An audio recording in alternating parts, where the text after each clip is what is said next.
Ian Charlie. He's the lead guitarist and producer for the band WALLA. And they have opened for major artists such as Portugal Demand, Borns, 2 Chainz. He is a graduate of Berklee College of Music, majoring in contemporary writing and production. He has a film scoring certificate from UCLA, and he hails from Indonesia, East Borneo, from a town, or is it a city, Balikpapan. Did I get that right?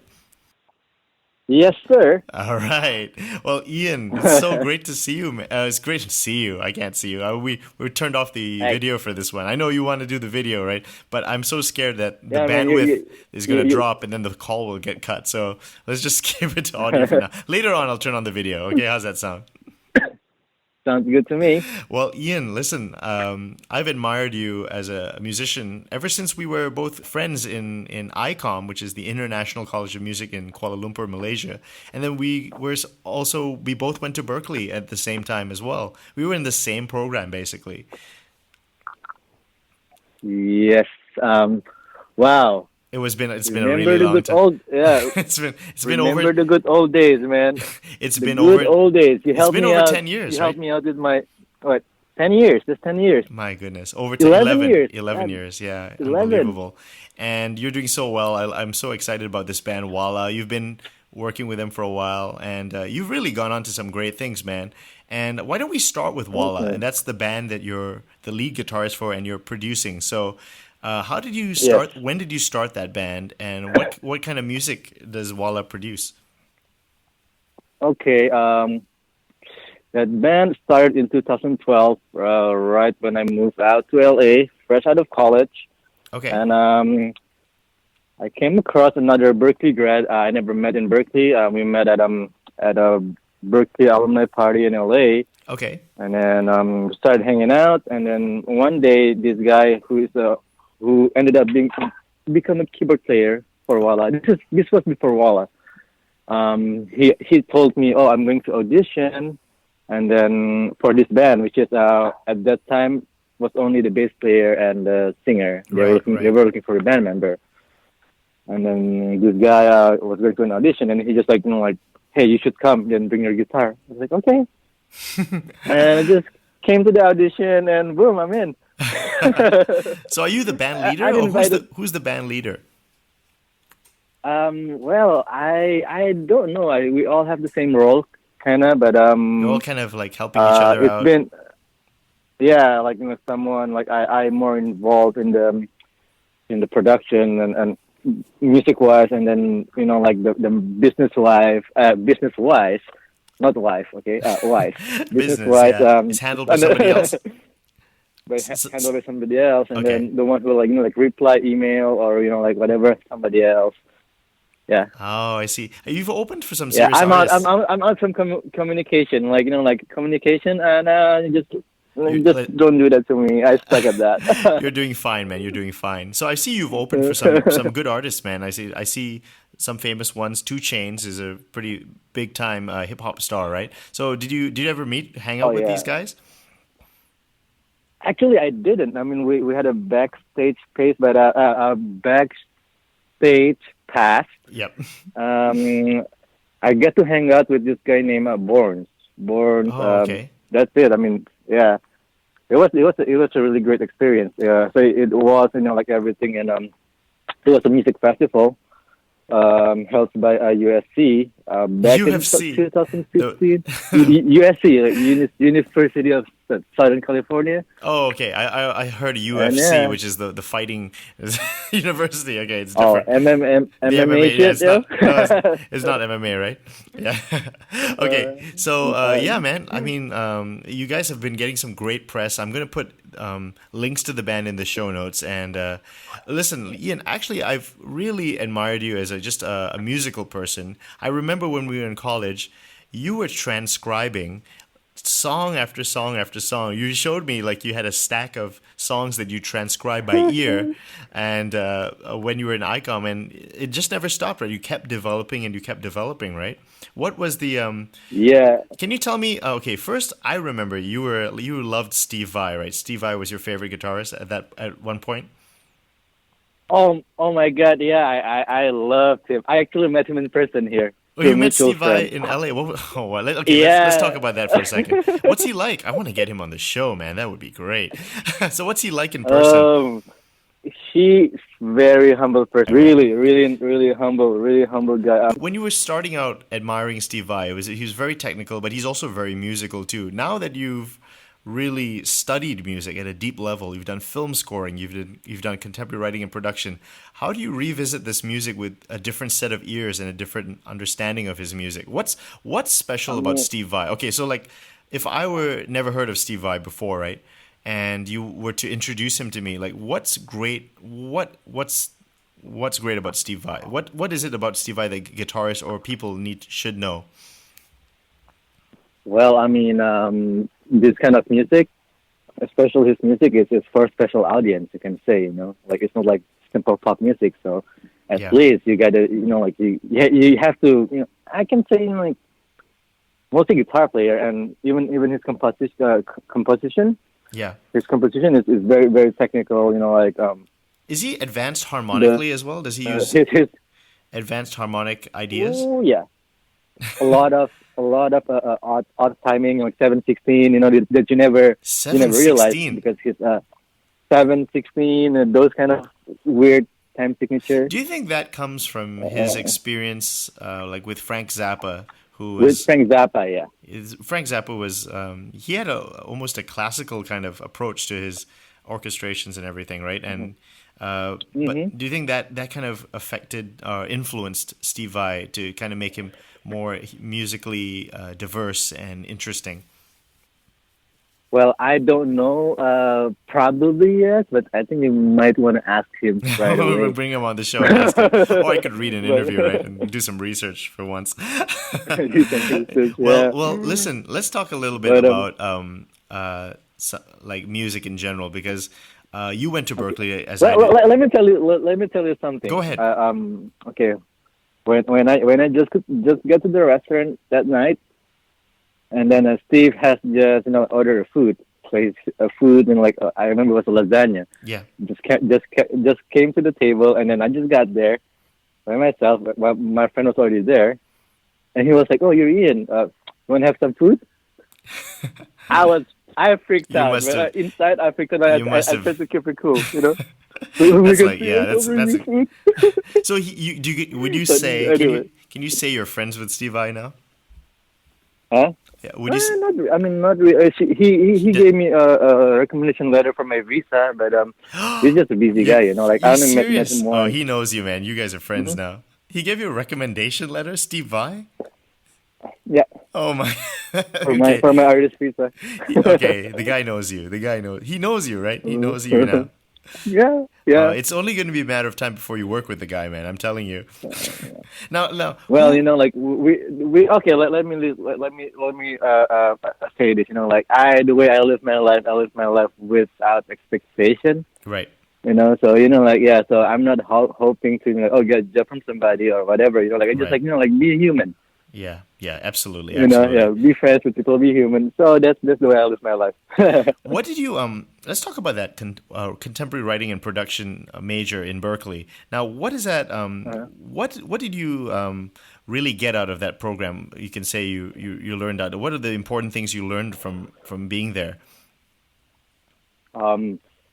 Well, I learned a lot of arranging and orchestration, Right, right. composition, and on the production side, like it's So you it's a good use start like to learn. do you use like Pro Tools or what software do you use when you're producing music?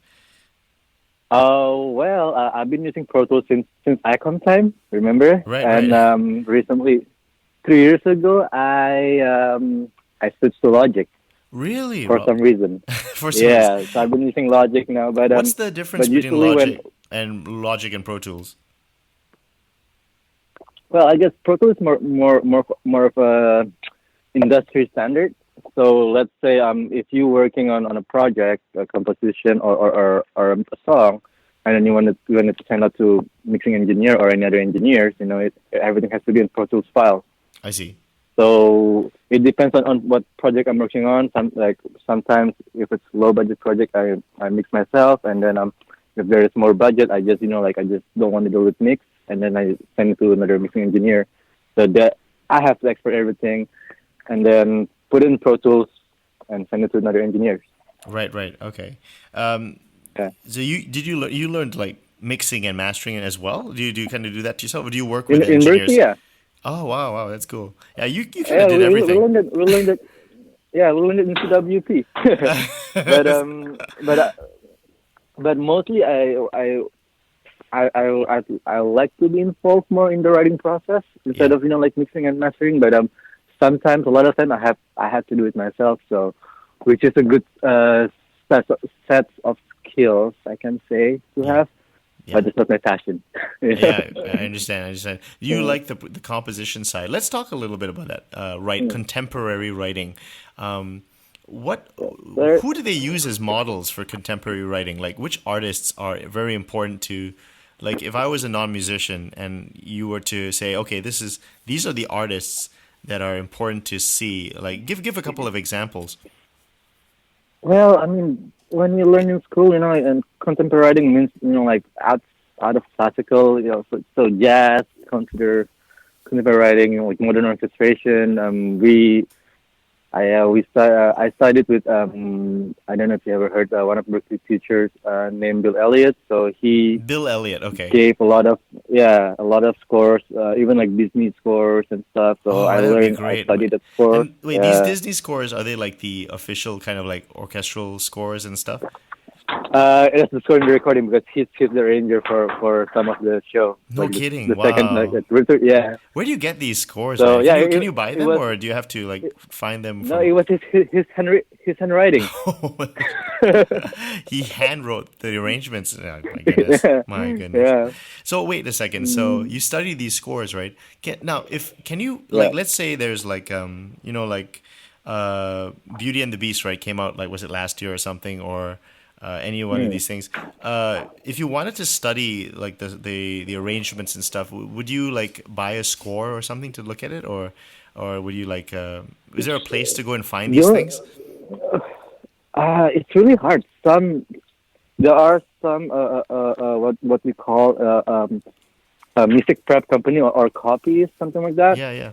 So they do the scores for big composers, and they rent it out.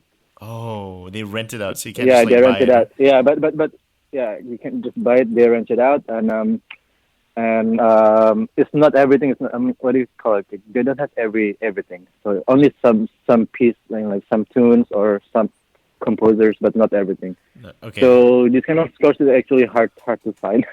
Wow. I would love to, I mean, just to look at those scores and to analyze them, the arrangements. I mean, there's so much you can learn from them. What are some of your favorite arrangements that you've looked at when you were like learning contemporary writing?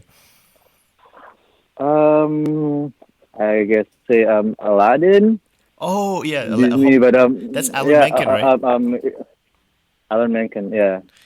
So, He's a composer, and yeah, he worked with different orchestrator, and oh, so also what do he you call wrote it? the songs, but The did Planets. oh wait, Gustav Holst, The Planets? Is that The the class? Planets. Gustav Holst. Oh, you're talking about Yeah, the right. that's That's amazing, right? that's also yeah, it's I don't know, it's That's an amazing. I don't know what the word. that's a classical Yeah, piece, that's right? The orchestral. Gustav Holst, Mm-hmm. The Planets. I think at the turn of Mm-hmm. the 20th century. So you looked at that and you looked at the orchestral score and you were kind of seeing where he put stuff. And do you analyze the scores for the harmony? Do you like say this is this Oh chord or yeah, that chord? voicings, and then what doubles the instruments. So that's what I analyze, and then listen back to the recording, Yeah, what do you look and then try to like for analyze it. instance, if you looked at A Whole New World, right, for Aladdin, what are you looking Uh-huh. for? Like, are you looking like specifically when you're analyzing an arrangement? What are some things that are useful when you're looking at that kind of thing?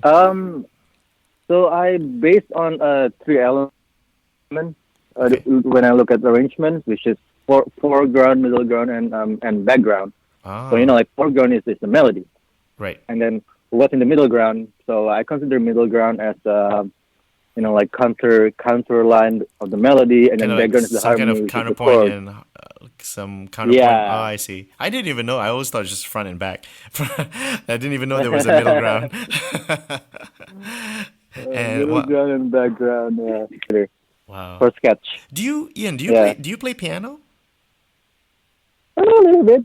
I Does it mean, for studio work, but not live. does it because you're a guitarist, you're a guitarist and a wonderful guitarist, but does it do you find like Thank you. are there any limitations? I mean, did you have to break out of the mindset of a guitarist to think like an arranger and a producer, Yes, or did it help but you to be a guitarist? it helped. It helped. Remember when I was in Ecamm, I didn't know what I'm gonna major in. I just wanted to be a guitar player, and somehow along the way during my education, I thought about being like, I love arranging, and Like Freddie. Remember Freddie? We had a teacher, Freddie. He was really funny guy. oh, He loved Freddie. arranging. Now, Oh yeah, so after Berklee, you furthered your education and you did film scoring. Is that right? hmm So, what's that process like? Film scoring in Um, UCLA. film scoring. Yeah, it's more like I had pretty much knowledge in composition orchestration from Berklee, Yeah. and then it's a different mindset because when you compose, you have to compose based on the picture, like where the cut is and Right. vice Right. versa. So it's So yeah, very it's different, right? learn. It's very different. It's a different mindset. Pretty much the same orchestration technique. Even though there are like some new technique outside the box that is not we didn't learn back in school. So it's not like a traditional orchestration. Yeah. It's more like kind of like production, Mm. how to make it sound big and stuff. So yeah.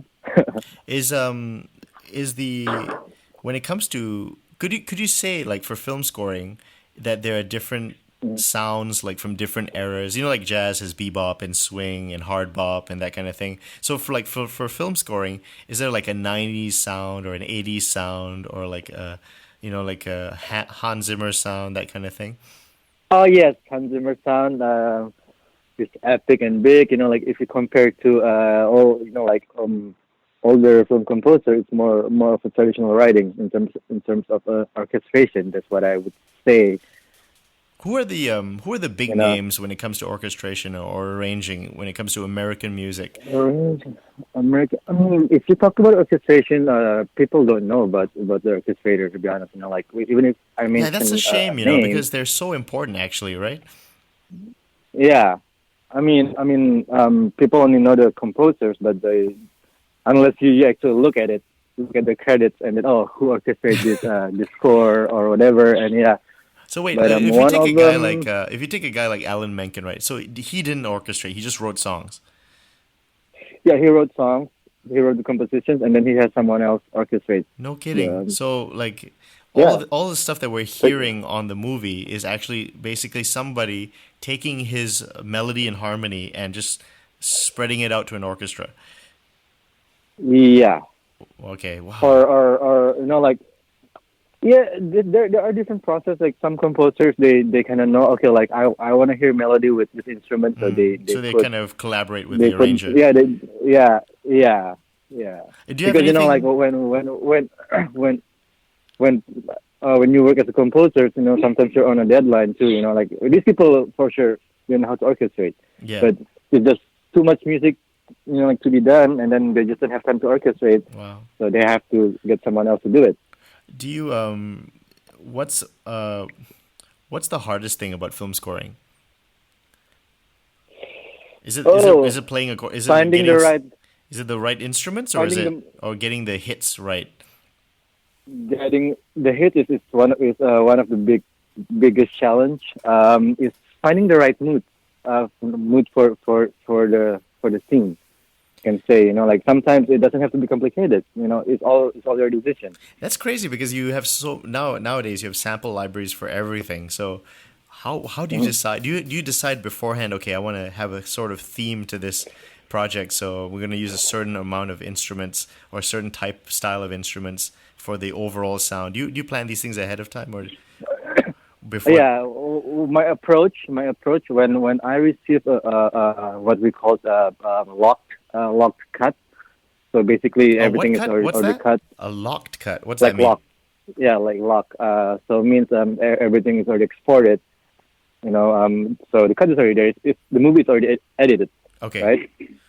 So what I do, I import the movie into my program, and I map. I put marker. Okay, this is the cut.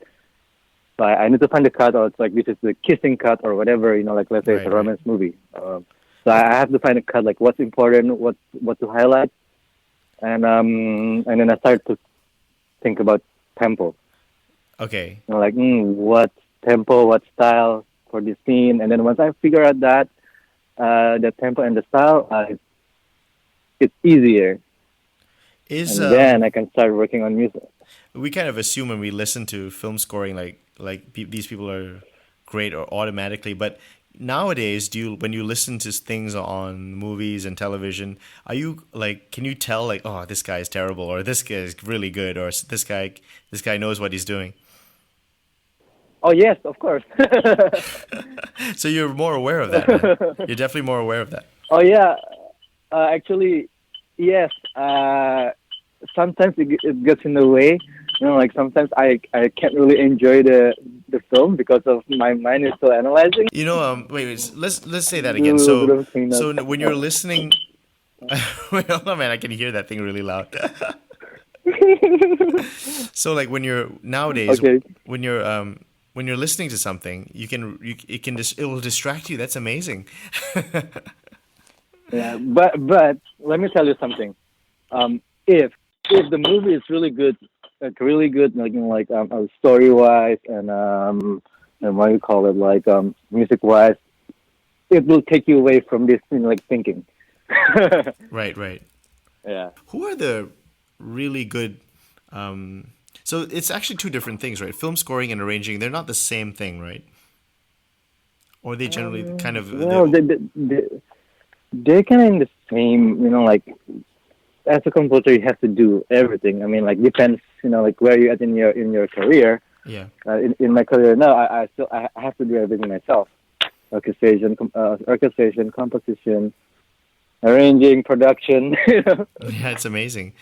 I want to talk about the harmony now. So, does film scoring, does it make use of very complicated harmony, or actually it's like, for instance, are you really pushing yourself? Like, do composers for instance, ambient sound, right?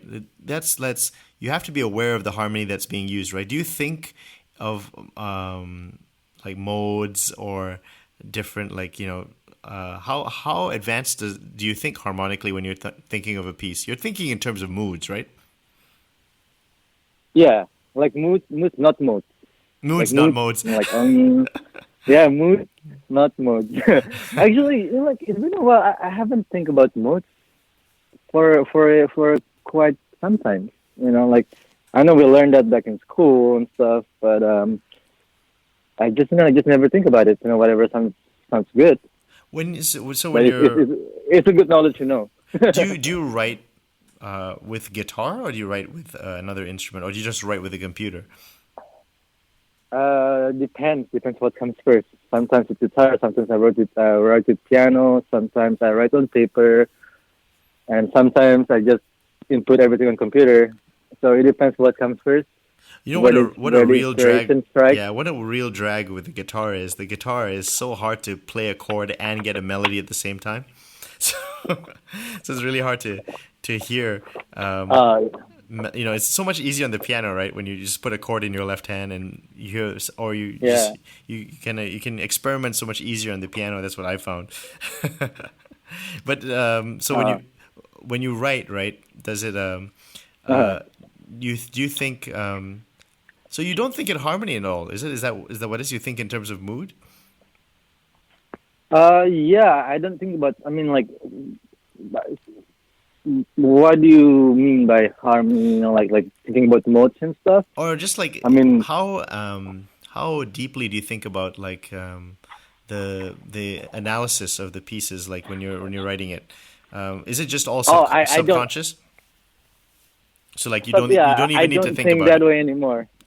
Yeah. That's interesting. Yeah. Tell me about that. How do you get to that process? Well, or that mindset? It's actually hard. To me, because the way we were educated back in school. We analyze everything. Yeah. We analyze pretty much everything, and then it takes away. For me, let me just rephrase that. It takes away from myself enjoying the music, which is very, very bad, because like we are a musician and we have to be able to enjoy music. So Absolutely. Yeah. I agree with that. Yeah, after maybe like after school, I still think about harmony. Like everything I listen, I think about number. Oh, this is what progression, blah blah blah blah blah. But over the years, I just like try not to think about it. Try to just focus on the music and enjoy it. Yeah. And then it's like, yeah, it's the best. Oh, wow. But for I mean, like, of course, we need to learn. It's a good knowledge to know, like harmony and stuff. But at some point, you just have to like follow the music. Do you I see where you're going with that, because sometimes you can go like analysis is in hindsight, right? Sometimes when you're thinking about something, it's much better to let your emotions go with it when you're composing. Do you feel like what do you feel like works? Like you've been studying composing for a while now, so what stuff really was useful for you, and what stuff really isn't so useful when it comes to music education? Can you be more specific with that question? Like, what stuff is useful? What stuff is not useful? Can you be more specific about the question? Because it's very broad. It's a very broad question. Yeah. So, like, what did you find was really good for your development when it came to composing, like just writing, creating stuff? Oh, like, did you have really good teachers to help you with that? I remember, honestly, you were composing on your own in the Ecamm days. You had some, when you were doing your projects, you were using all these diminished chords. You were using a lot. You were doing all sorts of. But that was part of the project, right? The one with the diminished chord. But do you find like I'm very curious, because when it comes to film scoring, I'm always thinking of interesting harmonies. I'm thinking of that's one thing that in that genre of music, where the composer can really stretch, because pop music you can't really go too crazy, and it's not like Love on Top, like Beyonce. Those songs are very rare. Most of the time you're going to get very simple diatonic progressions, right? But in film scoring, it seems like you can compose with. It's almost expected that, like, if you want a horror sound, you want to go with something like Bernard Herrmann, or if you want like an epic sound, you want Hans Zimmer, and they all have a certain kind of flavor to their harmony, right? Yes, that's true. Let's put it a simple way.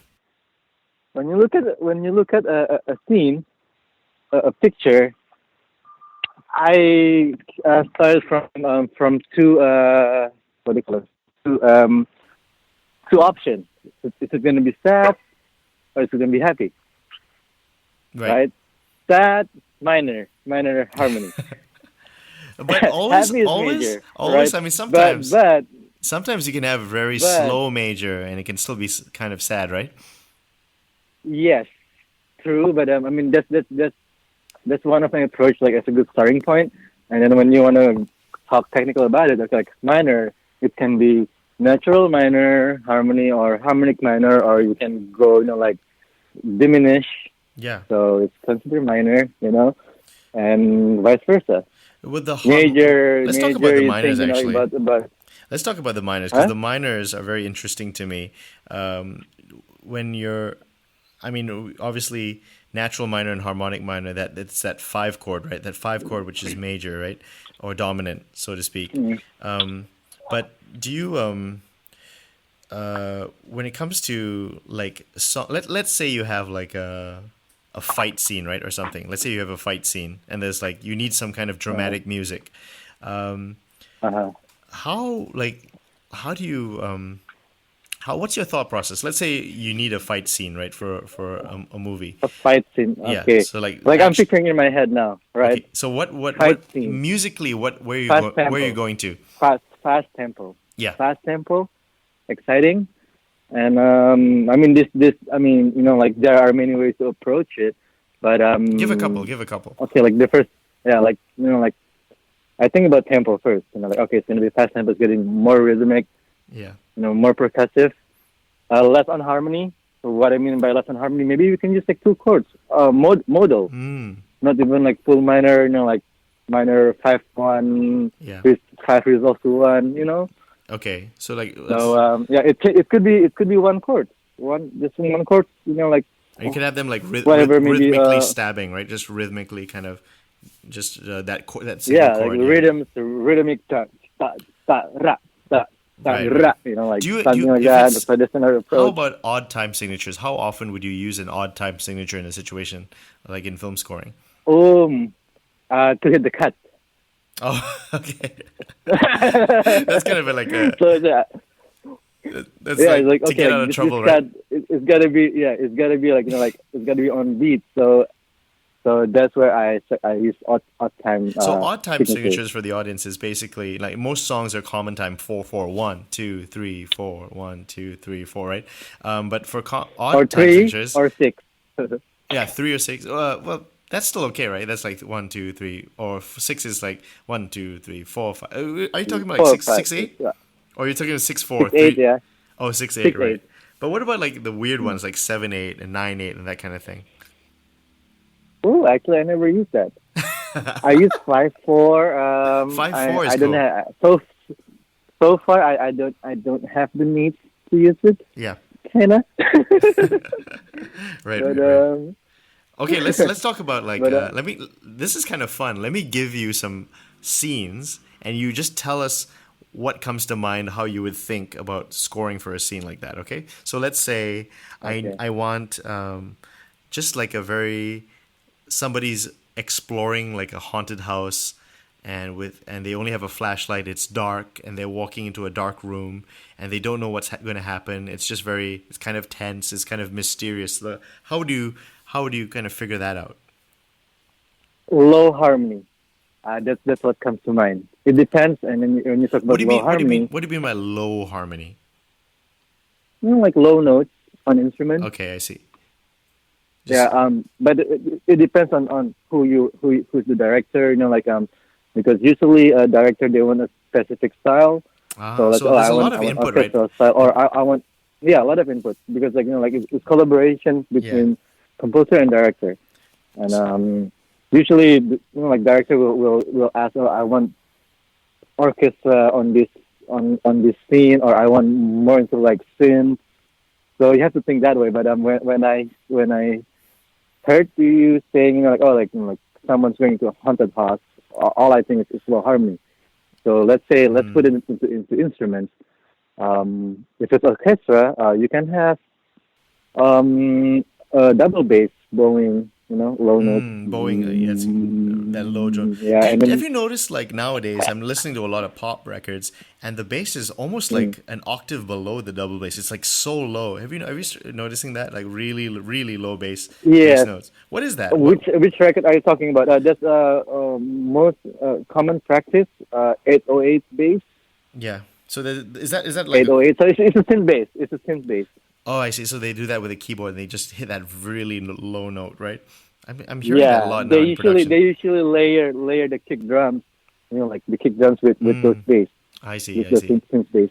Yeah, Uh-huh. a lot of the trends are kind of following the technology, right? Like the more new technology comes out, it comes out in the production as well. It's so Yeah. fascinating talking about film scoring. I actually want to jump gears now and talk a little bit about producing for the band WALLA. Let's talk a little bit about that. So WALLA, what the kind of sound? First of all, how many people are in WALLA? Well, it used to be 5.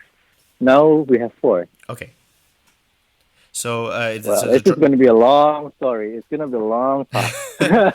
so wait, you're the producer, so that means you kind of arrange for the band as well. Mhm. So Who composes? Do you compose when as well? I arrange most arrangement, but the melody is from the singer. Okay, Melody I and got it. chords mostly from the singer, and then I did some reharm, changed some chords here and there Reharm. So reharm is to make reharmonizing the chord progression, right? yes, sir. Reharm. Hmm. And so like do you actively try to go for? You guys going for like a popular sound, or what's the sound that really is? Oh, Do you have like a philosophy that you guys want to follow?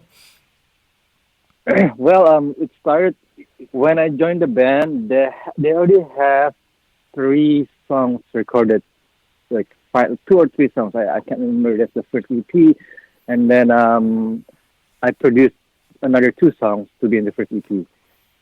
And second EP, we worked with another producer. And then third EP, we didn't work with other producers, so I'm back into production. Third EP, fourth EP, another producer took over. Fifth EP, now we're on fifth, the one that just That's cool, released man. last year. I produced it, yeah. That's cool. Wow. And then we're gonna come out with a new EP, which is I produced as well, sometime this year. Oh yeah, we are definitely I gonna produced plug that too. that. We're gonna plug that, and you're gonna come back on the show to plug that. Okay, that'll be fantastic. we Sounds good to me. Yeah, man. I mean, what's it like to produce a pop record? I mean, that's completely different from film scoring. And the sound, it's like maybe there's some similarities, but what are the main differences? What are you looking for when you're producing a pop record? uh, simple, simplicity. Really? So like, sometimes Yeah. I do see what you're saying about that, but like these pop records, right? They do have quite a bit of complexity in like like for instance, if they record guitars, they will like double the guitar or triple the guitar. You know what I mean?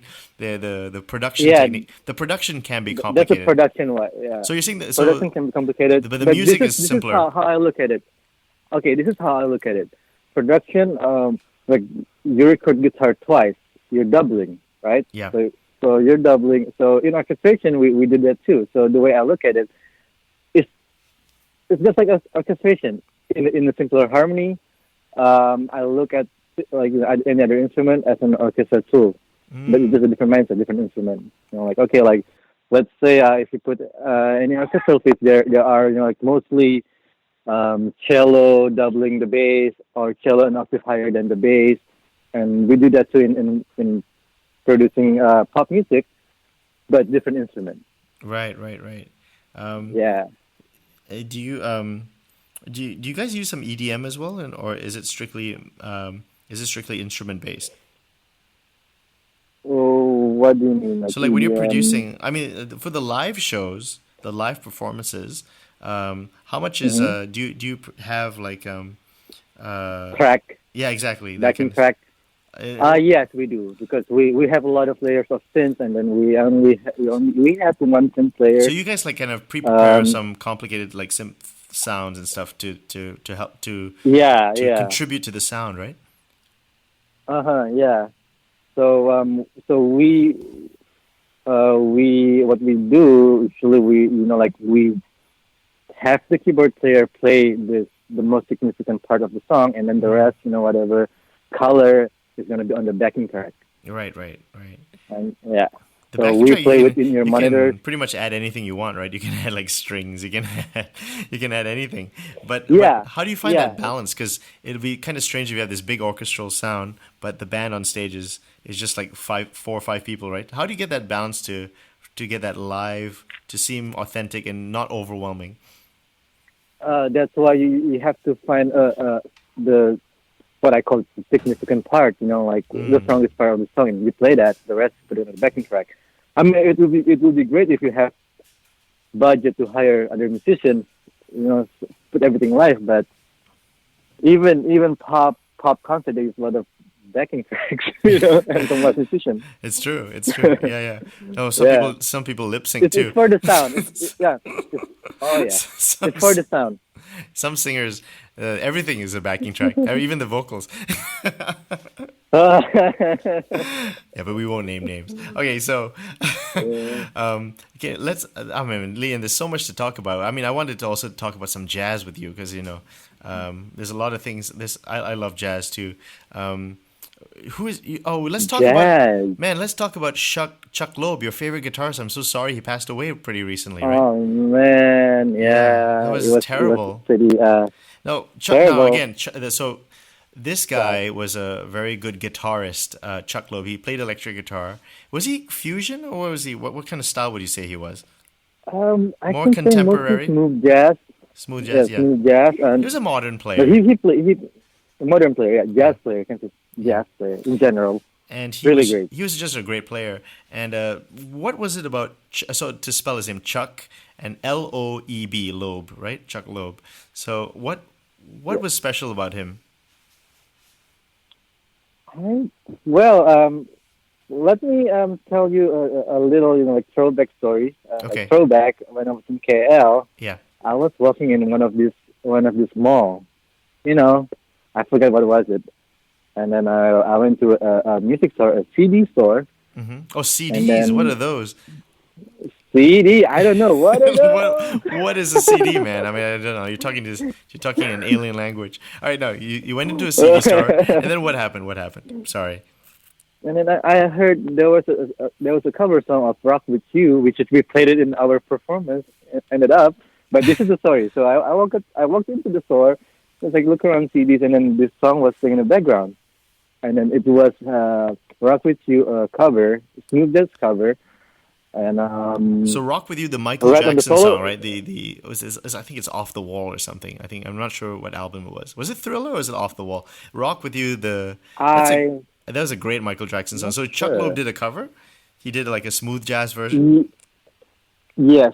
Okay. And then I was like, when I heard that, I was like, oh, I went to the register. I was like, oh, what CD is this? I want to get this. Yeah. And then from that point on, I started listening to Chuck Loeb and learning, like transcribe their stuff. Did you ever get a And chance yeah. to meet him? Once, You met Chuck Loeb. So how did they go? yeah, once. It was, he did a show back in 2012 in one of jazz club in LA. So I went there. It was Chuck Loeb and I don't know if you know Eric Marienthal. Yeah, is he a Eric saxophone player? Marienthal. But yes, Yeah, I know he was him. there as well. I was like, oh man, Look at me, it I was know like, all these guys. I was, I'm I a was pro. I was a fanboy.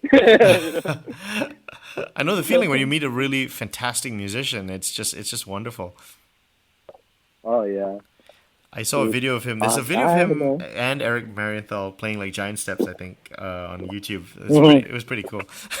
Yeah, Yeah. pretty cool. So how was that show, man? How did he pass away? Was it a heart Oh, attack or it something? was- He wasn't I he actually wasn't an don't old know. yeah, he wasn't an old guy. He It was like wasn't. he was pretty No, it young, wasn't. right? Yeah. It's pretty sad. Yeah. Maybe we should put if you could recommend like a YouTube or something or a song by Chuck Loeb, we'll put it in the show notes so our audience can check out this wonderful guitarist. As is. As Is? Yeah, Okay. As Is. Chuck that's Loeb. one. That's one of my favorite tunes from Chuck Loeb. But favorite album called Ebop. Ebop. Okay, cool. But as is, yeah, Ebop, like Ebop. Like bebop but without as the is, B, right? yeah, Okay. Bebop with the B. But As is not in that album. But that's one of my favorite tunes. Yeah, it's definitely. so simple, but it rings, it sings. Even the solos, it sings really well. Did you ever like Bill Frisell? He's I got don't know, man. Too complicated for me. Too complicated for me, man. Yeah. Did you remember when I was in Ecamm, I was the Tommy Emmanuel guy, right? I love Tommy Emmanuel. Yeah, you're like Tommy. I was Actually, I still have your guitar. Is The one with I sold- his yeah. signature. I still have it here. You know, like, you sold it to me. Yeah. Have you ever used it for anything?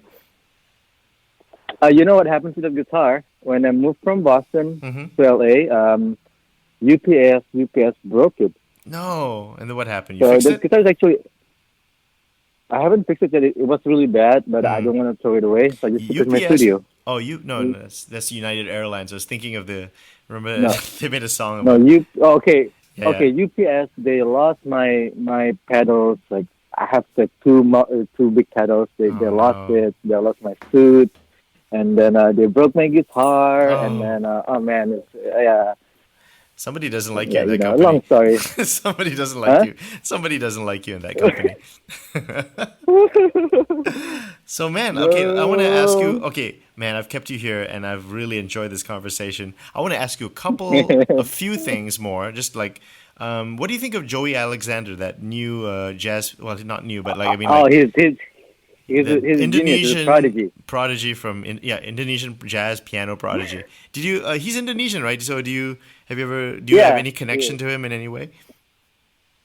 was that? Like, have you ever? He's from Bali, right? I think so. Maybe Ovira I'm or a not mutual friend sure. would know him. I'm not sure where he's from, to be honest. Why is But it I've seen. Indonesia has produced some really good talent? I mean, I'm talking to one, but like, what is it about Indonesia that has been producing such strong musicians, man? I don't know, man. Especially like jazz Yeah, I artists and don't like know. good like contemporary musicians. You know what I mean? Yeah, I don't know. I don't know. I mean, good musicians You are are no they're help. everywhere. I mean, they're everywhere. You know, like it's not only Indonesia, and like in Singapore, in Malaysia, or It's like true. It's true. It's true. anywhere around the globe. It just hasn't been discovered. Well, Indonesia has how many million people? Like, is it like how many million people live in Indonesia? No idea. Look it up. Oh, yes. You're no help for this. Oh man. And so you're from East Borneo, right? Balikpapan. Yeah. Yeah. What's the music scene there like? Like, how did you pick up? How did a kid like you figure out Steve Vai from where you were? Oh well. Back in the day, there's this thing called VCD or DVD. No, I'm sorry. I don't know what you're talking about. We didn't have YouTube back then. No, no, Yeah, no. I We go had to it was straight HD 1080p from the beginning. By the way, I said that. That's gonna be obsolete in like 5 years. Yeah. Well, listen, man. It's. I've had a great time talking to you. I mean, I've learned so much about film Likewise. scoring. I've learned a lot about just production and arranging, and we should definitely come back, and we should. You know what we should do? We should talk about, like, maybe we should like take one episode to talk about like one person that we can really dig in really deep. I mean, it's been pretty deep conversation here, but we can come back and talk about like specific composers or specific arrangers. I think the audience would love that, and it would add so much value to the show. What do you think? Oh, I'm very open to do that. That sounds fantastic. Listen, okay, Yeah. let's give you a few plugs, man. So like, where can we find Ian Charlie? Mm, well, I'm still working on my own solo project, which is gonna be released in the next maybe 3-4 months. Great, So great. I'll get back to you on it. But I have so this project is basically me producing singer talent, but I play on it as well. So there will be like videos. So far we have 3 videos. It's all cover. Right. We're gonna shoot another 3 videos. So it's gonna be 6 songs, six Okay. cover songs, and then once this released, we're gonna start doing some original stuff for my own solo project. But in the Awesome. meantime, you can go check out my band WALLA. Okay. So We'll have the link thewallaband.com. in the show notes page. Yeah. And you have like so this solo project, right? Are you going to start your own website for that? Yeah. Yeah. I had Awesome. my old website, but I need to change everything You to got to get update on that, everything man. because I've Get been on that. asked on it. I know, man. That's the A marketing part, musician man. as good as you. I wish. Why is it some great musicians that are not keeping up their social media? Shame on you. Oh man, I can have someone to take care of it. You know. I would be I wouldn't be surprised if some guy out there has still on a typewriter. Pen and paper, man. That's the way to go. If you're arranging it, nothing beats paper, right? Pen and paper or composing. Oh yeah. I'm sorry, pencil and it's paper. good. It's good for pencil and paper. It's good for sketching out. Get things out of your mind. Something to start with. Yeah. But you have to make it into reality, which is okay. Put it in the computer, or Do you keep put it like in a, do you keep like a sketchbook? I did, yeah, sketch paper for my Do my you have like a previous project. Do you have like a sketchbook for ideas just for yourself, or do you keep like little ideas handy? Yeah, I have a notebook, a small notebook. It's very interesting. It has like normal, like a normal notebook, Yeah. and then on the other page is a manuscript. It's a music paper. Oh, wow, wow, wow. So what I usually do, I like remember when you. I wrote a journal. Yeah. I do journaling, like whatever it is, and then I make music out of it, out of my story, my own story, kind of. We gotta. That's fantastic. I mean, that's really cool. A musical So, journal. That's awesome. We gotta listen, Ian. mm, It's been an absolute pleasure to have you on the show. I definitely want you to come back, and we have all your links in the show notes. And really, I guess that's it, man. I don't want to keep you because it's getting pretty late. So thanks for coming on the show, and we'll see you soon. Okay. okay, thank you for having me. Likewise.